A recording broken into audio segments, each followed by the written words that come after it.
Donc à la fin de cette première partie, nous terminons avec le vecteur vitesse et ses caractéristiques.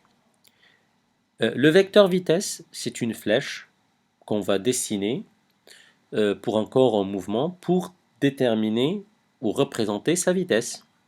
Et donc cette flèche ou ce vecteur possède 4 caractéristiques très importantes. Premier point, c'est l'origine du vecteur qui est généralement le centre de masse ou le centre de gravité du corps en mouvement. La direction du vecteur vitesse, c'est une direction qui est parallèle toujours à l'axe du mouvement.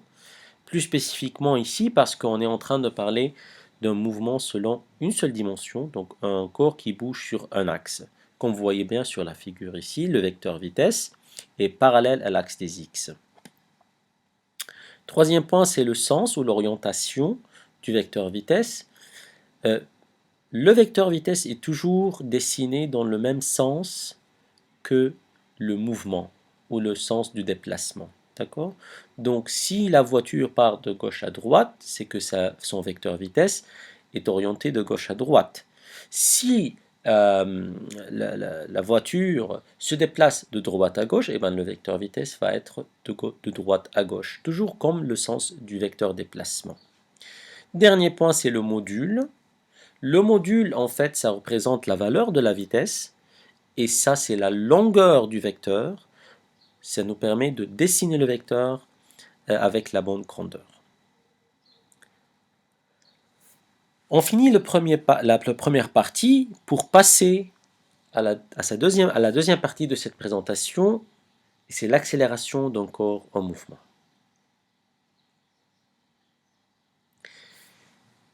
La notion de l'accélération, ça se comprend quand on imagine toujours, c'est une expérience qu'on fait tous les jours, quand on démarre la voiture, donc si vous montez dans la voiture avec vos parents,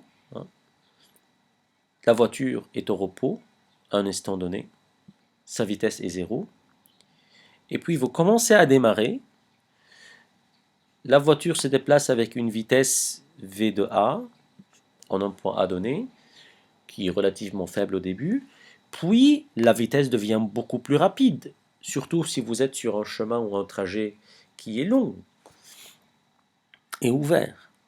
Donc qu'est-ce qui s'est passé?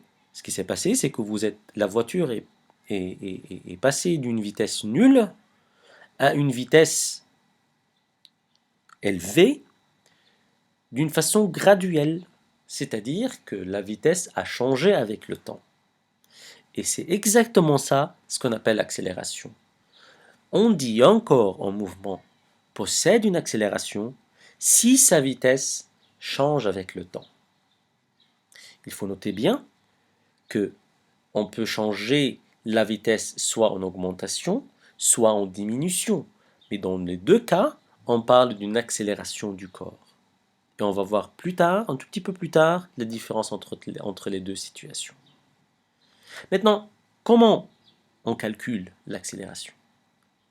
Eh bien, si on repose sur la définition de l'accélération comme étant la variation de la vitesse pendant un certain temps, le calcul de cette accélération devient facile.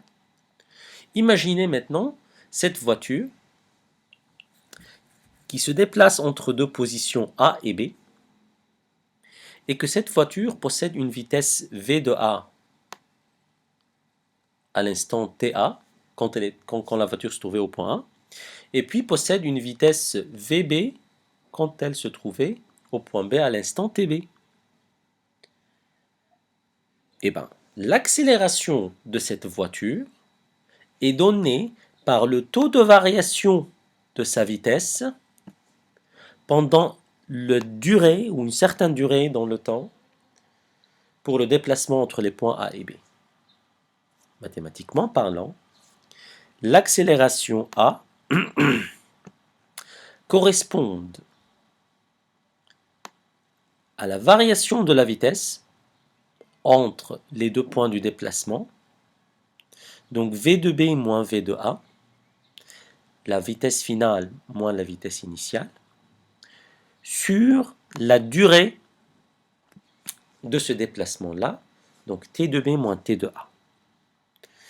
Puisque delta v possède l'unité de mètres par seconde, comme la vitesse, et delta t c'est en secondes, donc l'accélération est exprimée toujours en mètres par seconde carré.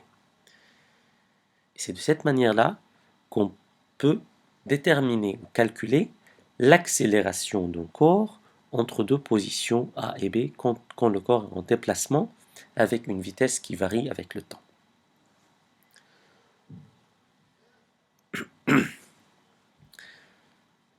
Maintenant, on vient sur le point intéressant du signe de l'accélération.